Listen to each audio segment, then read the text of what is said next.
Hello student, আজি মই আগবঢ়াইছো HS ফাৰ্ষ্ট ইয়াৰ অৰ্থাৎ হায়াৰ সেকেন্ডাৰী ফাৰ্ষ্ট ইয়াৰৰ ইংৰাজী প্ৰশ্ন কাকতখন ইয়াত থকা গ্ৰামাৰ সেকশনখিনি নিয়ম সহ আলোচনা কৰিম। ভিডিওটো প্ৰথমৰ পৰা শেষলৈকে চাবা। তোমালোকৰ ইংৰাজী এক্সাম কেনেকুৱা হৈছে কমেন্ট বক্সত নিশ্চয় জনাবা।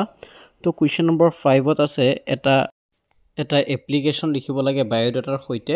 তাৰ পিছত অৰত আছে এটা letter, write a letter to the editor of the Assam Tribune drawing attention to the authorities of concern to the electric power supply in your locality.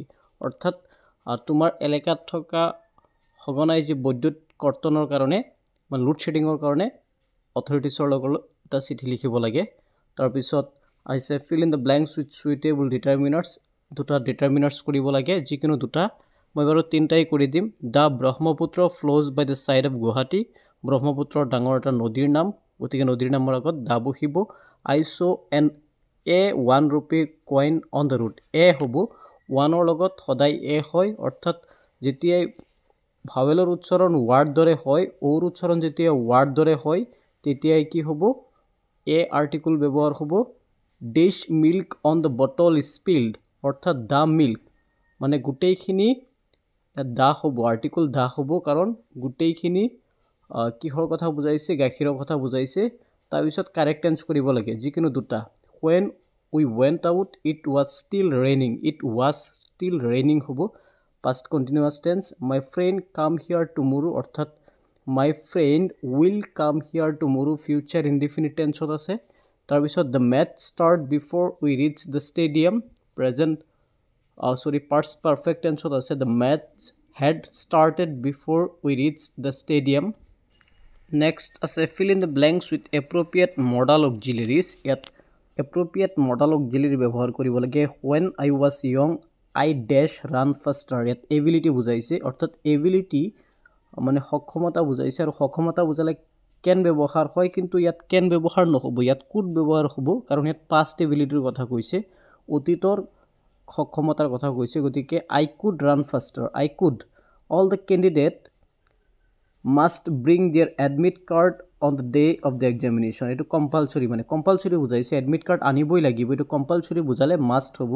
all the candidates must bring their admit card। তাৰপিছত দুটা বাক্য শুদ্ধ কৰিব লাগে। he knows to swim, he knows how to swim, ইয়াত how এটা ব্যৱহাৰ কৰিব লাগিব, he knows how to swim। next each of the boys were given a pen by the teacher, ইয়াত each of the boys were নহ'ব, ইয়াত was হ'ব, কাৰণ each of the boy মানে প্ৰত্যেক ল'ৰাক ইণ্ডিভিজুৱেলি বুজাইছে, অৰ্থাৎ এজন এজনকে বুজাইছে, সেইকাৰণে ইয়াত কি হ'ব, was হ'ব, each of the boys was। next বাক্যত fill in the blanks কৰিব লাগে, খালী ঠাই পূৰণ কৰিব লাগে, অল্টাৰনেটিভ চিলেক্ট কৰি। Ruhi said to Rohan what are you doing, ইয়াত WH ৱৰ্ড ব্যৱহাৰ কৰিব লাগে, what are you doing now।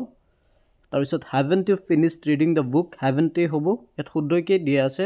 Rohan replied I have finished reading the book, ইয়াত I have হ'ব, ষ্টুডেণ্টজনে শুদ্ধকৈ দিছে I am writing an essay as a part of my preparation for the examination, ইয়াত কি হ'ব, প্ৰিপাৰেশ্যনেই হ'ব, অৰ্থাৎ গোটেইখিনি শুদ্ধই আছে, ইয়াত যোনখিনি টিক চিন দিয়া আছে গোটেইখিনি শুদ্ধ। এতিয়া বাৰু তোমালোকে আগবাঢ়িছোঁ কুৱেশ্যন নম্বৰ 8 লৈ। কুৱেশ্যন নম্বৰ 8ত আছে দুটা বাক্য, এইটো নহয়, বিত আছে দুটা বাক্য কি কৰিব লাগে, কমপ্লেক্সত আৰু চিম্পলছত নিব লাগে। he wants me to go, এইটো এনেদৰে লিখিব লাগে, he wants me to help him বা he wants me to join him, এনেকৈ লিখিলেও হৈ যাব। only those boys who are industrious can shine in life, এইটো এনেদৰে লিখিব লাগিব,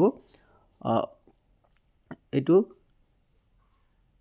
only industrious boy can shine in life, only industrious boy can shine in life, এইটো চিম্পলত নিলে এনেদৰে লিখিব লাগিব। তাৰপিছত দুটা বাক্য ৰিএৰেঞ্জ কৰিব লাগে, তাত জাম্বুল ৱৰ্ড উলট পালটকৈ দিয়া আছে, শুদ্ধ কৰিব লাগে।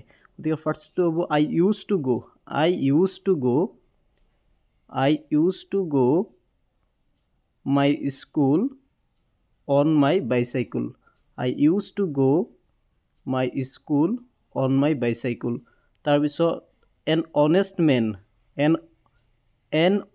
man always speak the truth, an honest man always speak the truth।